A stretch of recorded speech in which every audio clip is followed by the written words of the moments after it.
¿Qué tal? Les habla Jorge Gestoso. En el programa de hoy, el primer año de gobierno del presidente colombiano Gustavo Petro con otro notable invitado, Alfonso Insuasti, catedrático e investigador directamente desde Medellín.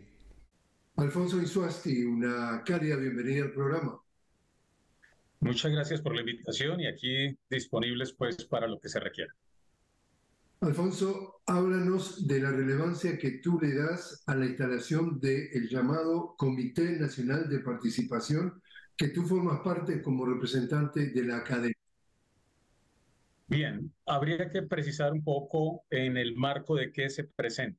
Es la negociación entre la insurgencia del Ejército de Liberación Nacional, tal vez la insurgencia más vieja y numerosa que hay en América Latina, que se encuentra en confrontación con el Estado por reclamos de diversos órdenes. Después de la firma del acuerdo de paz con las FARC, queda esta insurgencia aún con un proceso por adelantar. Y por fin se adelanta el proceso, un proceso que venía desde el gobierno Duque y Santos. 2016 empezó este proceso. Se suspendió con el gobierno de Duque, se suspendió, no se cerró la puerta, quedó en un limbo y el gobierno de Gustavo Petro lo retoma. Al retomarlo en el marco de la paz total. Déjame interrumpirte allí. Los gobiernos anteriores al de Gustavo Petro, claramente de derecha neoliberales. Sí, así es. Los gobiernos anteriores que profundizan la guerra, su inversión es netamente militar y le abren la puerta al neoliberalismo, le abren la puerta pues a las grandes empresas que generan demasiado zozobra en los territorios, desplazamientos, y agudizan el conflicto ambiental, el tema de las aguas, etcétera, etcétera. Y el tema de los hidrocarburos, que ahí es donde el Ejército de Liberación Nacional tiene especial énfasis e interés. Y con el gobierno de Gustavo Petro, que es un gobierno progresista, más proclive a la defensa de los derechos, a la garantía de los derechos de las comunidades, pues se abre este proceso. Pero lo curioso de este proceso, y es único, es que no se hace entre partes, entre las partes armadas, sino que el Ejército de Liberación Nacional desde hace ya unos 50 años viene exigiendo que la negociación sea con las comunidades. Y eso es el avance, eso es lo importante, que se abrió esa posibilidad que los gobiernos anteriores no habían permitido, y es que las comunidades entren a participar en la construcción de la agenda de negociación. 6 puntos son los acordados, 3 son esencialmente participación de la sociedad para construir un gran acuerdo nacional. Precisamente se logró entonces también en días recientes un cese al fuego bilateral por 180 días. ¿Qué importancia le das tú a eso? Bien, los dos elementos van relacionados. Entonces, reitero, la participación de la sociedad a través de un mecanismo que se llama en este momento Comisión Nacional de Participación. Claro, la participación es algo grande, profundo, pero hay que ponerle unas ruedas para que funcione, un engranaje. Entonces, crean el Comité Nacional de Participación que tiene por función hasta febrero de 2024 entregar un documento con el diseño de la participación. Ese diseño se implementará 2024 y 2025, donde se entregará en mayo de 2025 el gran acuerdo nacional, lo que salga de las regiones, lo que salga de la participación.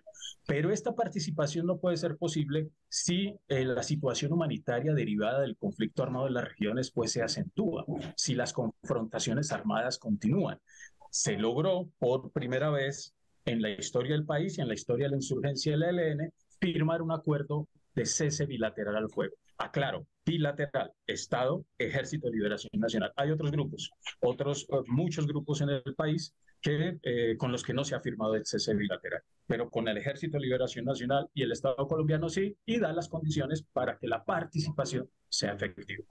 Y tú dices que tú vas a participar precisamente o estás participando como delegado en representación de la academia. Cuéntanos. Sí, se nombró el Comité Nacional de Participación, está conformado por 30 organizaciones que se escogieron entre las partes, gobierno y Ejército de Liberación Nacional en la mesa, discutieron y decidieron un grupo de organizaciones, 30. De esas 30 hay un delegado o dos delegados, dependiendo. En total somos 81 personas que acabamos, se instaló la mesa, se instaló ya el Comité Nacional de Participación.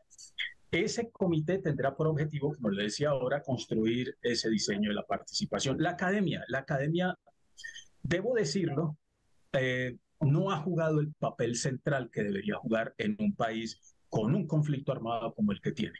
Y es la oportunidad para que la academia pueda poner su saber, su conocimiento al servicio, no adelante, sino al servicio, para poder levantar, hacer la sistematización, poder hacer lectura de lo que surja en los territorios y poder construir ahí el gran acuerdo nacional que después vendrán el punto 4, 5 y 6 de lo negociado para decir cómo eso se convertirá realmente en transformaciones efectivas. Y cabe perfecto porque el gobierno de Gustavo Petro habla de las transformaciones necesarias de país y en eso le ha apostado toda su batería y toda su energía. Este es otro elemento clave, estructural y que aportará mucho en ese proceso de transformación durante este gobierno, cuando se entregue el gran acuerdo nacional que será en el 2025.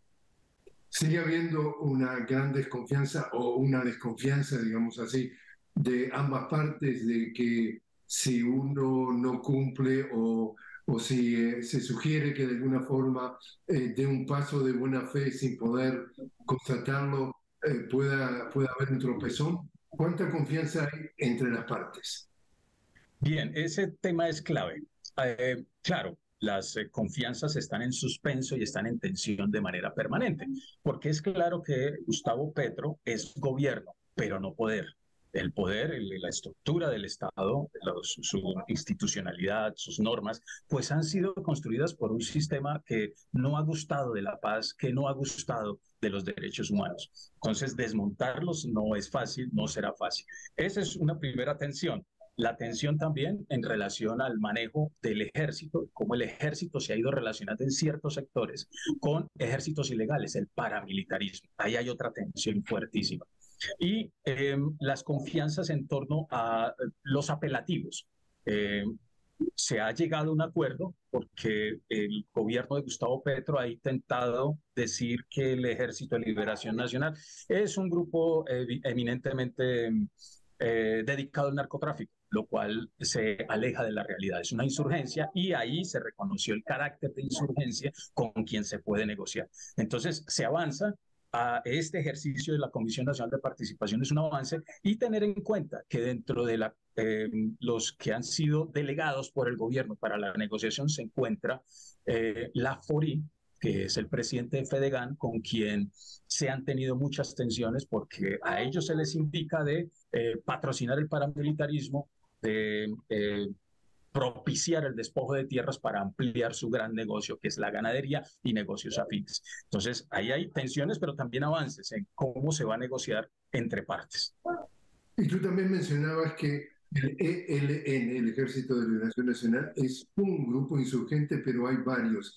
Entonces, digamos, si la promesa de campaña de Petro era lograr la paz total, aunque logre una paz con este grupo, podría seguir existiendo enormes situaciones de, como se siguen dando, de asesinatos, de ajusticiamiento de líderes sociales, etcétera, etcétera, y el país en sí no vería necesariamente un cambio importante, o cómo ves tú que si se negocia con el ELN se puede esperar o aspirar a una reducción significativa de la violencia. Bien, esa es una pregunta central. El Ejército de Liberación Nacional, recordemos, está dejando adelante a la sociedad en el tema de participación. Ahí van a salir las agendas. No es el momento, no es que hoy nazca la participación en el país. Las comunidades lo han hecho. Lo que pasa es que los gobiernos sucesivos anteriores no han cumplido, han sido agendas incumplidas. Entonces se recogen esas agendas incumplidas y eso nos garantiza también en las regiones poder tocar los problemas estructurales, los que han alimentado el ciclo permanente de la violencia, con insurgencias, con paramilitares o con criminalidad de alto impacto, porque el abandono estatal, la pobreza, la miseria, La falta de oportunidades es la que termina reciclando los conflictos armados en las regiones. La presencia también del narcotráfico, de las economías ilegales, etcétera. Esos problemas son los que van a ser centrales para poder transformar el país. Si no se tocan esos problemas, pues mañana será otro grupo, pasado mañana serán 3 grupos más, porque seguirían dadas las condiciones para que continúe así. Eso sería lo clave y lo importante de esta negociación con el Ejército de Liberación Nacional, que permitiría avanzar y apuntalar transformaciones. Claro, hay otras negociaciones en el marco de la paz total, con la criminalidad de alto impacto, que no tiene una apuesta de transformación y de poder, sino es netamente economía ilegal, y con las autodefensas que aún perviven, las lógicas paramilitares, que la idea es tener procesos de sometimiento. Le invito a hacer entonces una pequeña pausa, Alfonso. Estamos hablando con Alfonso Insúazti, directamente desde Colombia. Alfonso, catedrático e investigador. Enseguida regresamos.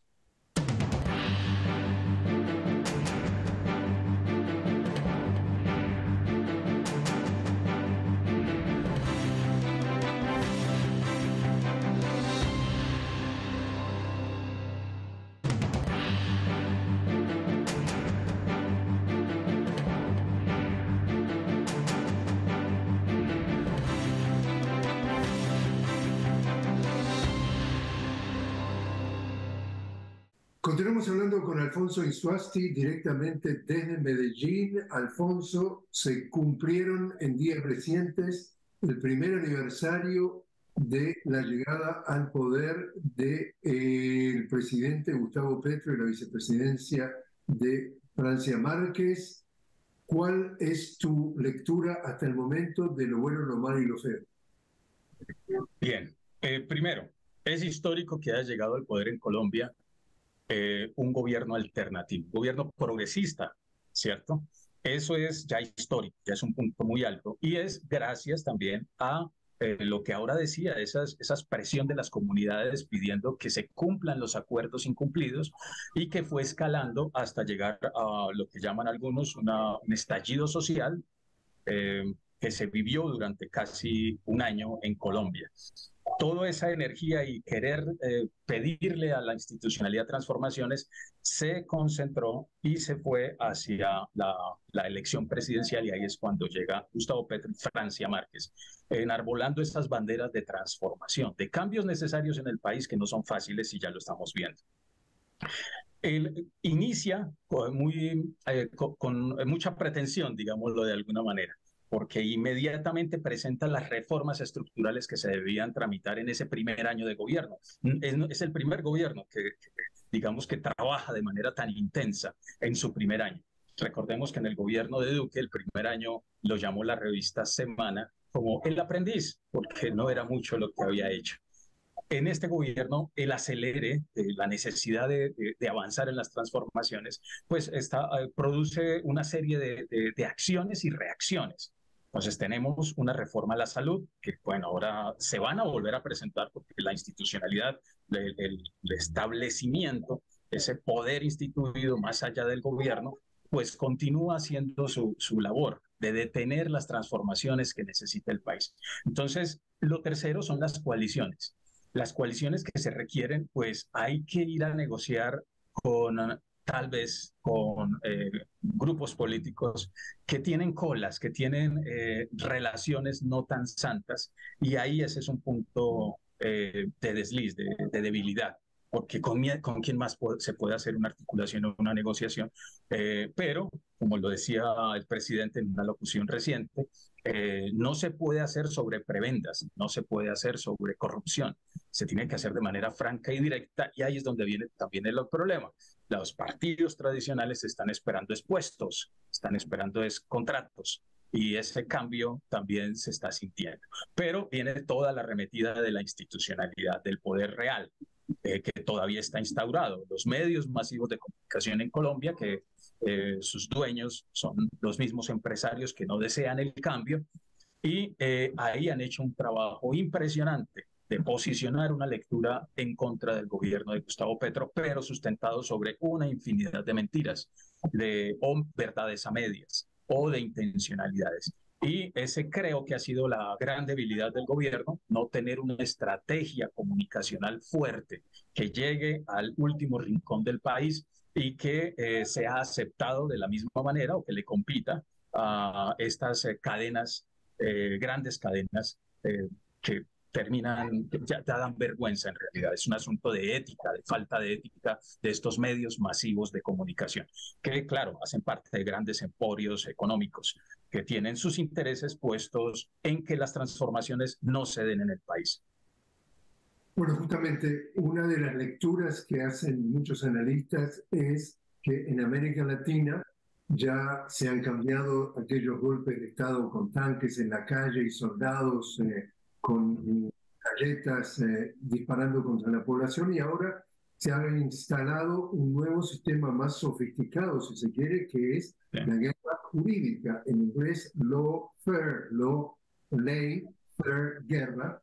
Entonces, los distintos aspectos de la guerra jurídica empiezan como primera etapa con la desacreditación, la descalificación de quienes están dirigiendo la guerra jurídica apuntan como objetivo. Y acá estamos viendo que en el caso de este primer año de Gustavo Petro, no han parado, como tú decías, que utilizan uno de los recursos de esta guerra son los medios hegemónicos, no han parado de descalificarlo, no han parado de desacreditarlo, y tanto es así que en días recientes le han lanzado realmente una arremetida feroz, tratando de vincularlo con dineros ilegales que supuestamente habrían entrado a su campaña. Y la lectura final a todo esto, de largo preámbulo, es que no ha parado desde que ha llegado al poder durante un año, un intento de golpe blando para sacarlo, para derrocarlo. Tu lectura. Bien, efectivamente, Colombia tiene tal vez la derecha o la extrema derecha más sanguinaria del continente. Aquí ha sido efectivo en términos de asesinato, persecución, creación de grupos paramilitares, desestabilizar el país, generar incluso gracias a la Jurisdicción Especial para la Paz y los procesos que se han seguido de los acuerdos anteriores, pues muchas verdades han salido a la luz pública, de autoatentados de la misma clase dirigente para poder desestabilizar y poder tomar decisiones de mayor mano dura. Ese sistema aún pervive, porque los líderes sociales siguen siendo asesinados, porque el paramilitarismo sigue funcionando en el país a favor de esos grandes empresarios, de mineras, de la agroindustria, de la ganadería, sigue funcionando. Y ahora tienen el poder mediático y el poder jurídico. De alguna manera han logrado durante tantos años atrás penetrar los sistemas judiciales, y ahí pues se ha tenido también un trabajo de torpedeo, de obstaculizar. Ahora con lo que estás mencionando del proceso que se sigue por la entrada de dineros ilegales, pues uno pudiese hacer una comparación de el Ñeñe Hernández, un narcotraficante de la costa muy poderoso y reconocido, de manera abierta y de manera pública manifiesta que le entran campañas al gobierno de Duque y no pasa absolutamente nada, porque la fiscalía, el fiscal general, hace parte de ese mismo emporio, de esa misma red oligárquica. Y ahora, en el gobierno de Petro, su hijo tiene unas relaciones que hay que investigar, unas redes de relación que sí es necesario investigar, pero que no tienen que ver con las decisiones de su padre, de Gustavo Petro. Ellos han hecho la conexión, casi que les apareció, como dicen coloquialmente, la Virgen en su estrategia de difamación, porque conectan fácilmente algo que en el proceso mismo no se han dado pruebas de la entrada de dineros ilícitos a su campaña. Y eso no ha sido comprobado y seguirá pues siendo un caballo de batalla de aquí en adelante, con esta y otras estrategias. ¿Tú ves injerencias directas o indirectas de otros países del mundo tratando de obtener distintos objetivos durante el gobierno de Petro? Bien, creo que son sectores de países. Hay un sector de los republicanos en Estados Unidos, pues que siempre da la directriz en estos países de cómo hacer, cómo desestabilizar en función de negocios, en función de sostener el país, el poder. Y ahora vienen las elecciones regionales y las elecciones regionales son estratégicas para medir la composición y la fuerza y pensando en lo que viene después en 2 años o año largo, que son las elecciones presidenciales. Entonces, claro, todo se va preparando, desestimar, bloquear, perder credibilidad para que una derecha y tal vez una extrema derecha, como es el péndulo que gira en el mundo, desafortunadamente en Europa y también en América, regrese una extrema y desafortunada extrema derecha para quienes los derechos humanos no son válidos, no tienen cabida, no hacen parte de una estructura del Estado. Nosotros tuvimos oportunidad de estar recientemente en Bruselas cubriendo la cumbre de CELAC con la Unión Europea, que al mismo tiempo se realizó lo que se llama la Cumbre de los Pueblos. Y en ambos eventos, el presidente Petro participó y tiene la fama y la confirmación en estos eventos de su interés en la integración latinoamericana. ¿Cómo ves tú las posibilidades y cómo ves tú, incluso tú sabes mejor que nadie, que también en semanas recientes participó con Lula en la cumbre sobre el tema amazónico que están volviendo a tratar también en estos días pasados? ¿Cómo ve Gustavo Petro su participación, su incentivo a reflotar entonces la integración latinoamericana? Bien, creo que ese es uno de los pendientes de los gobiernos progresistas en América Latina, darle mayor velocidad y realce a las alianzas latinoamericanas para poder negociar en bloque y con fuerza, de ponerse desde otro lugar, que fue lo que con fuerza se creó en el progresismo pasado, en el ciclo progresista pasado, y que se contaba con líderes muy visibles. Estaba Hugo Chávez, estaba Evo Morales, estaba Lula en su primer gobierno, que eran líderes muy fuertes y que empujaban procesos de transformación. Hoy creo que hace falta mayor fuerza. Tal vez Lula está dando puntadas hacia ese rumbo, pero sí hace falta un proyecto más fuerte y colectivo que permita negociar y entrar en este orden global que está transformándose hacia, como llaman algunos, un orden multipolar. ¿Cuál es el problema que nosotros vemos en Colombia? Y es la persistencia de un acuerdo con la OTAN. Eso terminará siendo un caballo de Troya en el momento en que se logren acuerdos o que se pretendan acuerdos. Ese acuerdo, lo hemos dicho reiteradamente, debe estar en la agenda pública, no está. Debe estar en la agenda de las organizaciones sociales porque no es lógico que en Colombia, que se habla de paz total y su idea es la construcción de una cultura de paz, tenga a una instancia, esté dentro de una instancia, tenga un acuerdo de colaboración con una instancia que genera muerte, dolor, guerras, destrucción en el mundo. Se convierte entonces en un eje a tener muy en cuenta para hablar, sí, en realidad de fortalecer las relaciones regionales. La Amazonía es un bioma estratégico para la vida, pero también para el mercado. Y ahí viene la puja, es decir, ¿cuál va a ganar? Si la necesidad de dárselo y facilitárselo a las concesiones mineras, a las madereras, a la agroindustria o en realidad protegerlo. Recordemos que Gustavo Petro estuvo sentado con el Comando Sur pidiendo apoyo para el cuidado de la Amazonía, lo cual no es lógico y ahí nosotros tenemos una tensión permanente porque es darle el queso al ratón. Lo mismo pasa con unas concesiones de de cobre. Recordemos que el cobre es clave en esta transición energética en un sector amplio de la Amazonía en el sur del país, precisamente donde se ha incrementado el conflicto y la presencia de paramilitares. Entonces, ahí todavía tenemos unos asuntos por resolver, por presionar, y creo que la participación de las comunidades va a develar y va a poner en la agenda esas problemáticas y esas realidades que se esconden, que parece que no existieran en los medios masivos de comunicación. Precisamente tú hablabas de que Colombia de alguna forma tiene un tipo de relacionamiento, aunque no es un miembro oficial de la OTAN, tiene una asociación, digamos, de alguna forma informal, digamos, sobre la OTAN. Y sabemos que representantes de la organización han intentado en América Latina torcer el brazo a distintos países a efectos de lograr lo que llaman ellos el apoyo a Ucrania. Tanto es así que en esta, como te decía, cumbre entre CELAC y la Unión Europea querían a todo precio poner en el documento final que América Latina estaba apoyando el conflicto a favor de Ucrania.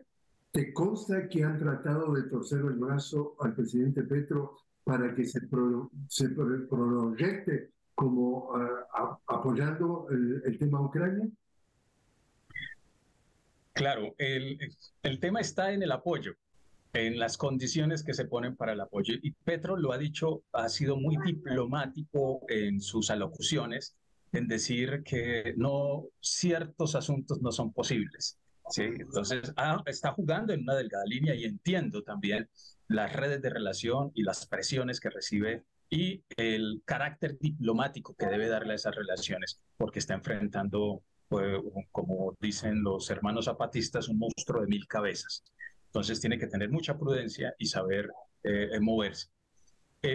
Claro, las presiones están, y miremos nada más Latinoamérica con el tema del litio, en lo que está sucediendo en Jujuy, lo que sucede en Bolivia, lo que sucedió en Bolivia, etcétera. Es decir, hay unos minerales estratégicos que son el objetivo principal del Comando Sur, y ahora en una guerra proxy, en una guerra global como la que pretende seguir instaurando la OTAN, pues seguirá convirtiendo a Colombia en una base, que eso es lo que no queremos. La CELAC lo dijo muy bien, retoman el punto estratégico de la paz regional, declarar la paz regional en el continente, y eso es estratégico. ¿Eso cómo se hace? Pues saliéndose de esos convenios, sea del carácter que sean, con organizaciones como esta.